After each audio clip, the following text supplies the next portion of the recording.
അപ്പൊ അങ്ങ് ഈ നാടിയൊക്കെ എടുക്കും, ഒന്ന് കാണിച്ചു തരാമോ? ഒന്ന് ഇത് എടുത്തൊന്ന് കാണിച്ചു തരാം. അപ്പൊ ഈ നാടി ഒന്ന് തുറന്ന് കാണിക്കാവോ? ഒന്ന് നോക്കാം.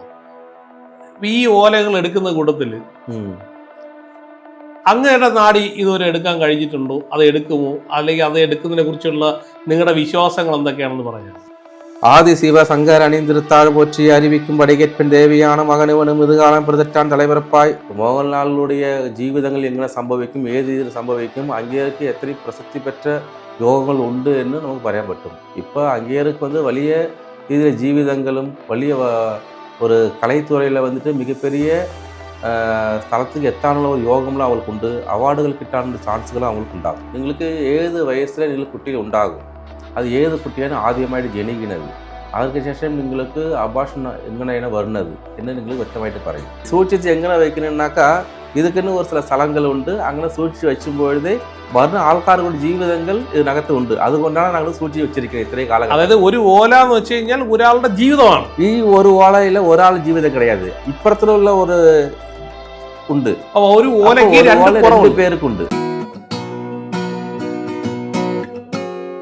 സ്വാമി, സൗഭാഗ്യത്തിനെ കുറിച്ച് നമ്മൾ പറയുമ്പോൾ ഒരു കാര്യം വെച്ച് കഴിഞ്ഞാൽ ഈ സന്താനങ്ങൾ ഒരു സൗഭാഗ്യമാണല്ലോ.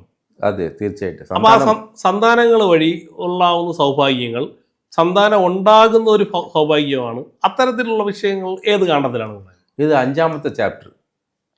അത് എടുത്ത് നോക്കുമ്പൊഴുത് നിങ്ങൾക്ക് ഏത് വയസ്സിൽ നിങ്ങൾ കുട്ടികൾ ഉണ്ടാകും, അത് ഏത് കുട്ടിയാണ് ആദ്യമായിട്ട് ജനിക്കുന്നത്, അതിനുശേഷം നിങ്ങൾക്ക് അഭാഷണം എങ്ങനെയാണ് വരുന്നത് എന്ന് നിങ്ങൾ വ്യക്തമായിട്ട് പറയും. അടുത്ത് ഏത് കുട്ടി, എത്ര കുട്ടി നിങ്ങൾക്ക് ഉണ്ടാകും, ഇപ്പോൾ എന്തുകൊണ്ടാണ് നിങ്ങൾ ഇത്രയും പ്രായമായി നിങ്ങൾക്ക് കുട്ടി ഇല്ലാതെ പോയിരിക്കുന്നത്, അപ്പോൾ അത് அதுக்குள்ள ഔഷധങ്ങൾ നിങ്ങൾക്ക് അതിനകത്ത് പറയും. ഇപ്പോൾ ചില ആണുങ്ങൾക്ക് കൗണ്ട് സംബന്ധ പ്രശ്നങ്ങൾ, ഉഷ്ണം സംബന്ധമായ പ്രശ്നങ്ങൾ ഉണ്ടാകും. അതേപോലെ സ്ത്രീകൾക്ക് നീർക്കെട്ടി സംബന്ധമായ പ്രശ്നങ്ങളെല്ലാം ഏർപ്പെടും.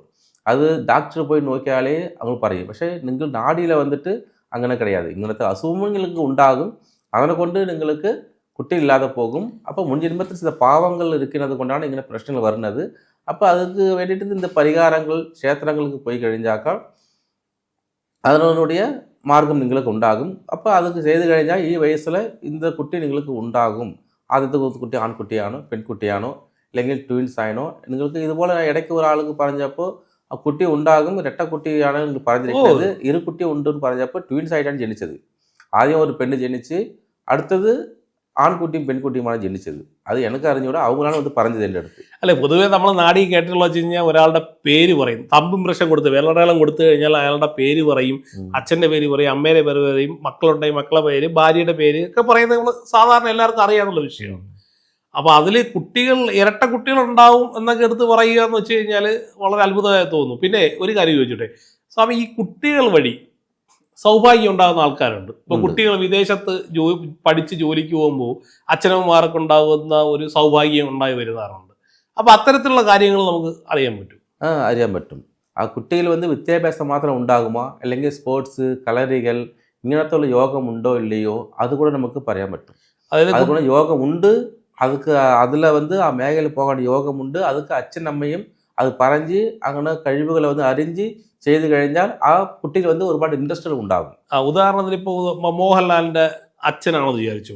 മോഹൻലാലിന്റെ അച്ഛനെ സംബന്ധിച്ചോളം എൻ്റെ മകൻ മോഹൻലാലാണ് എന്ന് പറയുന്നതിനോട് കിട്ടുന്ന ഒരു പ്രശസ്തിയും അംഗീകാരവും ഉണ്ടാവും. അത്തരത്തിൽ കുട്ടികൾ വഴി ഉണ്ടാകുന്ന സൗഭാഗ്യങ്ങളെല്ലാം നമുക്ക് പറയാൻ പറ്റും അല്ലേ? പറയാൻ പറ്റും. അപ്പോൾ അവങ്ങളുടെ ജീവിതങ്ങൾ എങ്ങനെ നടന്നുകൊണ്ടിരിക്കുന്നത് എന്ന് നമുക്ക് പറയാൻ പറ്റും. മോഹൻലാലിനുடைய ജീവിതങ്ങൾ എങ്ങനെ സംഭവിക്കും, ഏത് രീതിയിൽ സംഭവിക്കും, അങ്ങേർക്ക് എത്ര പ്രസക്തി പെറ്റ യോഗങ്ങൾ ഉണ്ട് എന്ന് നമുക്ക് പറയാൻ പറ്റും. ഇപ്പോൾ അങ്ങേർക്ക് വലിയ രീതിയിൽ ജീവിതങ്ങളും വലിയ ഒരു കലൈത്തുறையில் மிகப்பெரிய സ്ഥലത്തേക്ക് എത്താനുള്ള ഒരു യോഗങ്ങളും അവൾക്കുണ്ട്. അവാർഡുകൾ കിട്ടാനുള്ള ചാൻസുകളും അവൾക്ക് ഉണ്ടാകും. അപ്പോൾ ഈ 5ാം കാണ്ഡം എന്നല്ലേ പറഞ്ഞത്? 5ാം കാണ്ഡത്തിൽ അടുത്ത ജന്മത്തെക്കുറിച്ച് പറയും. ഇപ്പോൾ പൂർവ്വ ജന്മാർജിതമുള്ള കർമ്മമാണല്ലോ നമ്മൾ ഈ ജന്മത്തിൽ എത്തിക്കണം എന്നുള്ള വിശ്വാസം പറയപ്പെടുന്നത്. അപ്പൊ അങ്ങനെയാണെങ്കിൽ അതിന്റെ കർമ്മദോഷങ്ങൾ നമ്മൾ നാഡീപ്രകാരം തീർത്തതിന് ശേഷം ഈ 5ാം ഭാവത്തില് വരും ജന്മത്തെ കുറിച്ച് പറയുന്നുണ്ടെന്ന് കേട്ടിട്ടുണ്ട്. അതിനെ കുറിച്ച് എന്തുണ്ട് പറയുന്നുണ്ടോ? അത് അടുത്ത ജന്മങ്ങൾ. അതെ, വരും അടുത്ത ജന്മം 12ാമത്തെ കാണ്ഡം. 12ാമത്തെ കാണ്ഡം. ഈ ജന്മത്തിൽ ഇങ്ങനെ ജീവിച്ചിട്ടുണ്ട്, അടുത്ത ജന്മങ്ങൾ ഉണ്ടെങ്കിൽ അത് എവിടെ ജനിക്കും, ഏത് സ്ഥലത്ത് ജനിക്കും എന്ന് പറയും. ഇല്ലെങ്കിൽ പറയില്ല. അപ്പൊ ഉദാഹരണത്തിന് ഞാൻ ഈ ജന്മം ഉണ്ടാകും. ഞാൻ ഈ ജന്മത്തിൽ ജനിച്ചപ്പോൾ സാമ്പത്തികമായിട്ട് ബുദ്ധിമുട്ടായി കഷ്ടപ്പാട് ദുരിതമൊക്കെ ഉള്ള ആളാണെങ്കിൽ ഇപ്പം എനിക്ക് അടുത്ത ജന്മത്തിലെങ്കിലും ഒരു പ്രതീക്ഷ, ഒരു സൗഭാഗ്യം ഉണ്ടാവുമെന്ന് അറിയാൻ കഴിഞ്ഞാൽ അതൊരു സന്തോഷം തന്നെയായിരിക്കും. അപ്പം അത്രയും കണ്ടെത്താൻ കഴിയും.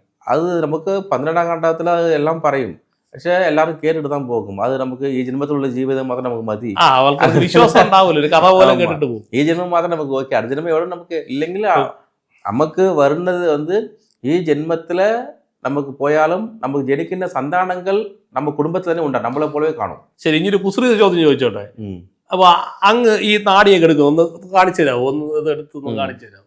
ഇപ്പൊ ഈ നാടി ഒന്ന് തുറന്ന് കാണിക്കാവോ? ഒന്ന് നോക്കാവോ? ഈ ഓലകൾ എടുക്കുന്ന കൂട്ടത്തില് അങ്ങയുടെ നാടി ഇതുവരെ എടുക്കാൻ കഴിഞ്ഞിട്ടുണ്ടോ? അത് എടുക്കുമോ? അല്ലെങ്കിൽ അത് എടുക്കുന്നതിനെ കുറിച്ചുള്ള നിങ്ങളുടെ വിശ്വാസങ്ങൾ എന്തൊക്കെയാണെന്ന് പറയാമോ? ഇതാണ് താളി ഓലകൾ എന്ന് പറയുന്നത്. ഇപ്പൊ ഇതിൽ എഴുതിയിരിക്കുന്നത് തമ്പ് വെച്ച് എടുത്ത് നോക്കും. അതിൽ 108 രേഖയിലാണ് അതിന്റെ പേരുണ്ട്.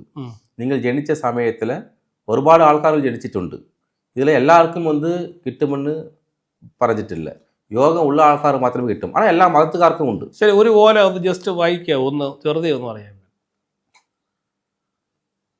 ஆதி சிவ சங்கர் அணிந்திருத்தாழ் போற்றி அறிவிக்கும் படைகேற்பன் தேவியான மகனுவனும் இதுகாலம் பிரதட்டான் தலைவரப்பாய். இது இங்கനെയാണ് വായിക്കുന്നത്. ഇത് തമിഴ് ആണോ ചെന്തമിഴ്? ഇത് സംസ്കൃതത്തിൽ എഴുതിയിരിക്കുന്നത്. ഇത് തമിഴാക്കം പണിയാണ് വെച്ചിരിക്കുന്നത്. അല്ല, ഇത് തമിഴ് സാധാരണ തമിഴായിട്ട് കേട്ടിട്ട് മനസ്സിലാവില്ല. ഇത് ചെന്തമിഴാണോ? പഴയ തമിഴ്? செந்தமிழ்.